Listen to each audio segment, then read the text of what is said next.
Live from 6 News, the station on your side. This is The 7. Good evening, I'm Bo Williams and welcome to The 7. Let's get a look at the Big 7 stories happening right now. Topping the list for you, learning more about 2 men who lost their lives in a plane crash. We've been following this story since Monday when we learned the small plane had gone down in Newmarket. 49-year-old Edwin Rory DuPont and 74-year-old Alan Holman were on board a Beechcraft 58 when it crashed in a field. Now, Alan Holman's family spoke with 6 News today, his daughter and granddaughter telling us that he came to East Tennessee to attend the University of Tennessee on a golf scholarship. Second to golf, his favorite hobby was flying. Holman was a hobby pilot who spent more than 4,000 hours in the sky, often with the people he loved most. His granddaughter, Amelia, said her favorite memory was flying with him to get breakfast.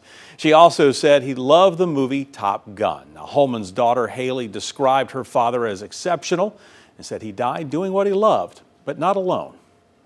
There was another unbelievable human being in that plane, a Top Gun fighter, a commander, a father and a husband, and there is no poetic justice there. So for us, I think the weight of knowing that Roe also lost his life that day it weighs very heavily on our family.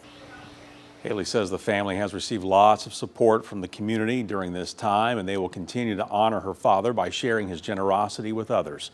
She also added that she hopes to love and support DuPont's family any way she can. Up next for you tonight, a woman is dead and an investigation is underway tonight after Jefferson County Sheriff's deputies opened fire during an encounter this morning. The shooting happened on Highway 113 in White Pine. Deputies were called out to the area around 6:30, responding to a report of a woman bleeding and threatening to harm herself.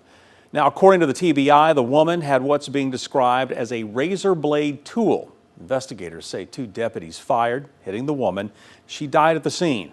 The deputies were not injured. Now, the TBI is leading this investigation. We learned in the last 90 minutes that the deputies involved here have retained an attorney. That attorney, Brian Delius, sending out a statement claiming the shooting was a justified use of force. He goes on to write that they were called upon to make a split-second decision in a dangerous situation to protect innocent lives and did so in accordance with their training and the law. Next on the 7, the man accused of shooting 2 Blount County Sheriff's deputies, killing one of them, will stay in jail while waiting for his trial. A judge has now denied the bond request made by Kenneth DeHart. That decision follows Monday's bond hearing. Now, DeHart has been in custody since his arrest in February 2024. Last June, he was granted a new preliminary hearing, which essentially restarted the legal process in this case. In Tennessee, bail can be denied in death penalty cases where the proof is evident. He's facing charges of first-degree murder and attempted first-degree murder in the shooting that killed Deputy Greg McCowan and injured Deputy Shelby Eggers during a traffic stop. DeHart is due back in court on May 6th and 7th. Well, another milestone today in the massive rush of nuclear energy investment around East Tennessee, becoming an epicenter for the next generation of the industry here in the U.S. The focus today, Kairos Power's Hermes 2 advanced nuclear reactor project. It's being built just across the Roane County line from Oak Ridge at the former site of the K-33 plant, once part of the nuclear weapons complex there. The Department of Energy says the Hermes 2 project is the first electricity producing Generation 4 reactor approved for construction here in the U.S.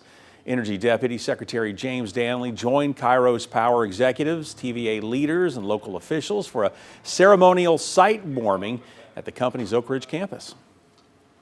The Department of Energy, under the President's mandate to accelerate nuclear power, has been partnering with all manner of different companies to get as much nuclear power development as possible, as quickly as possible, so that we can meet all of the challenges of rising electric demand and keep rates low for American consumers.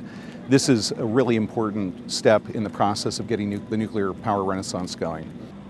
Also near that same site, Kairos Power building a low-power demonstration reactor with construction getting underway last year. The Energy Department is putting more than $300 million into that project. Hermes 2 aims to take lessons from that reactor and put it into a commercial-scale power plant. Another project hitting a milestone today, this time on the UT campus with the topping out of the new building for the Haslam College of Business. UT's Facility Services Department posting a picture of crews lifting a beam that will mark the highest point of construction on the project. You know, we saw that beam down on the ground earlier today. It's covered with signatures from faculty, staff, and donors symbolizing how lots of different groups have contributed to the construction of the new building.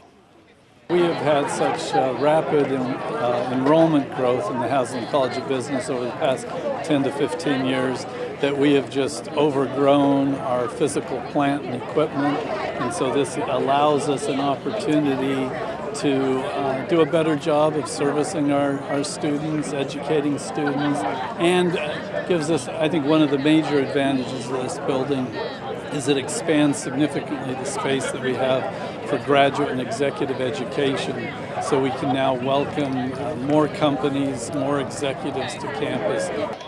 The university also revealed the name of the new building, Boyd Hall. It is named after current UT System President Randy Boyd. The name does still need to be approved by the UT Board of Trustees. Now, across campus, another sign of growth and investment. It comes with the ribbon cutting today for UT's new forensic anthropology laboratory.